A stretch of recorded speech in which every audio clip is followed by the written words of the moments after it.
As we all suspected, the Haunted Mansion queue update comes with a few more updates inside the Haunted Mansion itself, and the controversial bride character seems to have gone away and replaced with something new and something old, undoing a change by the same guy who did Journey into Your Imagination, otherwise known as the Figment ride you hate. Let's talk about that on That Park Place. Hello, I am Jonas J. Campbell, an investigative reporter for That Park Place, and here with me is not only my Wookiee co-pilot VashSky, but also a furry guy who drives the spaceship, Marvin the Movie Monster. Hello. Good to have you here. We've got a story here out of That Park Place, and this is fascinating. I don't think anybody was expecting a change on this level for the Haunted Mansion. There's a lot of reasons that the LA Times article gets close to knowing that Disney perspective. I'm just giving them a hard time here, but of course you would come to That Park Place for the knowledge that we have, the perspective that we have, and hopefully we can all get to understanding what's going on here. This is an article by Marvin Montanaro over there on the right-hand side of the panel. Haunted Mansion Ghost Bride returns to original roots in Disneyland, reversing decades of Tom Fitzgerald changes. Well, first of all, if you could hit the like button, we'd really appreciate it. And if you haven't done it yet, maybe subscribe to the channel. Can one of you guys explain who Tom Fitzgerald is? Tom Fitzgerald is a longtime Imagineer from the second generation of Imagineering. That's the cadre of Imagineers that you've heard before: Joe Rohde, Tony Baxter, Bruce Gordon. Tom Fitzgerald is in that cadre there. What's interesting is that he worked with Tony Baxter on probably his first very noteworthy project being Star Tours, the original version of that, and then has done a lot of things after that. But most notably, he's known for, well, maybe the changes to Journey into Imagination that were so very controversial. Now, look, we give him a lot of grief, let's say, for those changes. I will say, in his defense, that some of those were mandated by sponsorship issues with Kodak at the time. So it wasn't all his decision-making there, but the end result, not very good. He's then gone on to work on numerous attractions, either adding or plussing or changing. I believe Alice in Wonderland version of that attraction in Disneyland. The recent refurbishment to that particular attraction was his doing as well. He's also worked alongside other noteworthy Imagineers in order to bring like Guardians of the Galaxy Cosmic Rewind to life. And his kind of claim to fame is utilizing technology, particularly video and projection technology, in order to bring new effects to life. So that's kind of what he's known for throughout his entire career. So that's what brings us to the Haunted Mansion and his participation in the Constance Hatchaway issue here for the Haunted Mansion. But let's go into the article so that we can get to some of that. Disneyland's Haunted Mansion has reopened after an extensive refurbishment, and one of its most notable updates, a complete reimagining of the attic Ghost Bride scene. Vash, I think you might already have that pulled up in the background. I sure do. Let's go ahead and look at the video. The LA Times was given a sneak peek of the Haunted Mansion attraction that had been, pretty much under the knife for almost all of 2024. And while it did open for Haunted Mansion Holiday, a lot of these effects and a lot of these show scenes that we're showing here, especially the bride here, they were hidden behind a lot of the work that had been done by the Imagineers for the Haunted Mansion Holiday version of that attraction. So we're getting a lot of new stuff to light here. Right. And this looks fantastic, by the way. For those of you who think that we say everything that Disney does is bad, this looks awesome. Like, that's a really great effect. But this is a change from the previous change. So we're not talking about original Haunted Mansion when we go back to this, but I want to talk about a character called Constance Hatchaway, which was you could say it's a story update to the bride or a completely new character. I lean towards the second one here. This change reverses the controversial revamp led by Imagineer Tom Fitzgerald in the mid-2000s, which transformed the bride into a Black Widow figure who eliminated multiple husbands for their wealth. The new version returns the bride to her original concept as a heartbroken spirit searching for her lost love, a move that many fans see as a course correction. Fitzgerald's version of the bride was even turned into a meet and greet character who appeared in Disney parks and interacted with families while making jokes about her victims and hatchets. So this is a video from Calabay that we've embedded in the article. You can see it there for yourself here, but let's take a listen to this interaction here. And, well, you can let us know if you think it's in that spirit of Walter Elias Disney. Oh, reminds me of my dear George. I think he's right over there on the other side of the wall. Where he belongs, with my 4 other husbands. Interesting fascination that you have. Do any of them wield hatchets?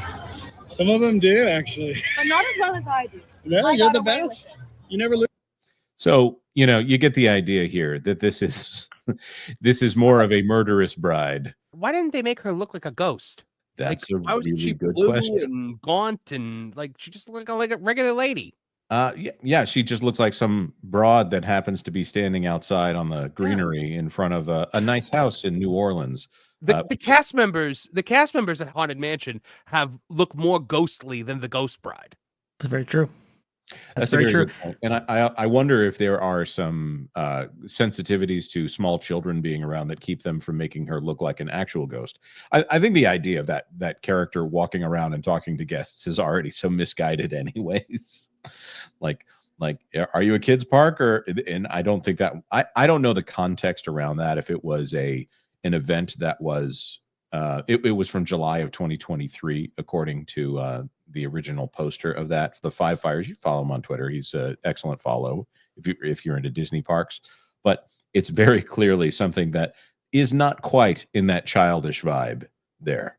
No, I would say not. And apparently Kim Irvine had something to say about that as well. I believe you quoted her in the article, Marvin, if I'm not mistaken, about what she says about the kind of morose depiction of this particular character. Go ahead. Yeah, so essentially, I think a lot of people are looking at this and they're like, we're coming back to we're coming back to the basics. We're going back to the original vision. Yeah, Yale Gracie, blah, blah, blah. That's not what's happening here, guys. It's 100% not what's happening. This decision was made with not one thought given to the storied history of Disney parks or the legacy of legendary Imagineers. This was a stories matter driven decision, and you could see it here in this quote by Kim Irvine. The bride that used to be in there was an axe murderer, and in this day and age, we have to be really careful about the sensibilities of people. We were celebrating someone chopping off her husband's heads, and it was a weird story. I know the fans, some will like it, and some will say, oh, you changed something again. That's our job. That's what you're here for. No, Kim, that's not what you're here for. You're here to make new things. You're not you're not here to gut things the way you're this is the woman that is the creative. If you notice, if you scroll Vash, I put in her title of creative director, I put the word creative in quotes. In the quotes, yes, I see that. Because under her direction, it has become the Imagineering apartment.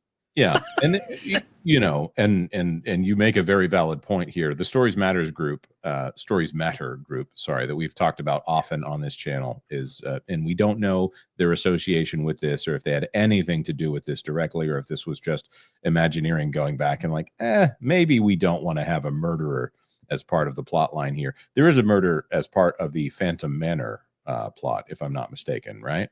Which is the Disneyland Paris version. Yes, the Phantom Manor, being the Phantom himself, definitely has a murderous intent. Because I think at one point it's like, hey, I got a coffin waiting just for you, as he laughs maniacally. So it definitely takes on a much darker tone.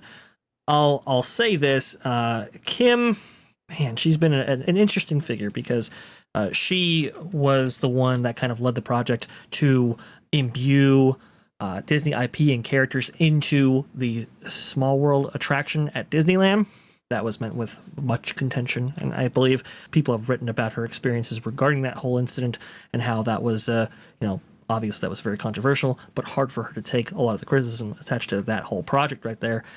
People have they've made, inferences that maybe she's a Nepo baby in that she is the daughter of Leda Toombs. So that's kind of like, why she's incorporated into Imagineering so heavily, and she is the creative director, not just of Imagineering, but also of pretty much anything that goes into the Disneyland park itself. So she has a lot of influence in this particular space. Go ahead, right. Jonas. So the final point that I want to bring up here is that stories matter thing is actually really important to this, and it is an amazing effect of what they're doing with the bride. And I agree that they should remove that Constance Hatchaway character. It's such a strange thing to be going through this ride that is a Disney ride, and all of a sudden you get into this moment where you've got somebody smiling about how they've murdered like 4 or 5 people. I'm gonna say the effect.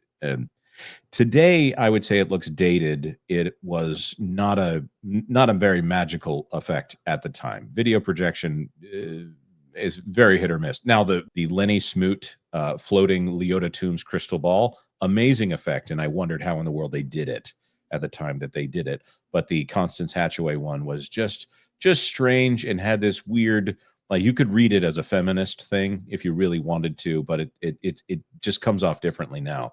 The problem is there are other elements of the Haunted Mansion that I think are now a little bit more in danger. Like, for instance, the hanging ghost at the top. And I hear this is a bigger problem at Disneyland of people constantly doing the monologue for the ghost host while you're in the elevator.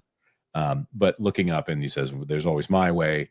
And you look upstairs, and there's look up above you, and there's a hanging corpse up there. It's hard to tell what it is if you don't know what it is, but that seems to be the kind of thing that would be in danger. And there seems to be indications from Imagineering that they really don't like that hanging ghost. That's confirmed. That's confirmed to be in danger by Kim Irvine. She has said that they are looking into getting rid of it, but it's more complicated. I think we quoted at the end of the article here. Yes. Yeah, we're still looking at that. That one is complicated structurally, one thing at a time. That probably means that somebody upstairs said no for one reason or another.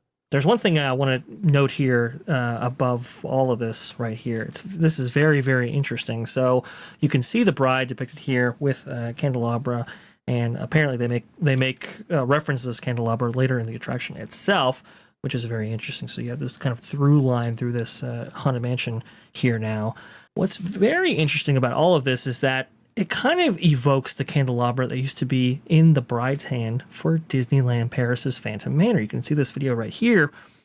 You can see the depictions of this bride, how she has been placed in this attraction before, all the way up until 2017. And then in 2018, 2019, that's when the refurbishment is done to change her out to a knight. Again, something that was done by Tom Fitzgerald.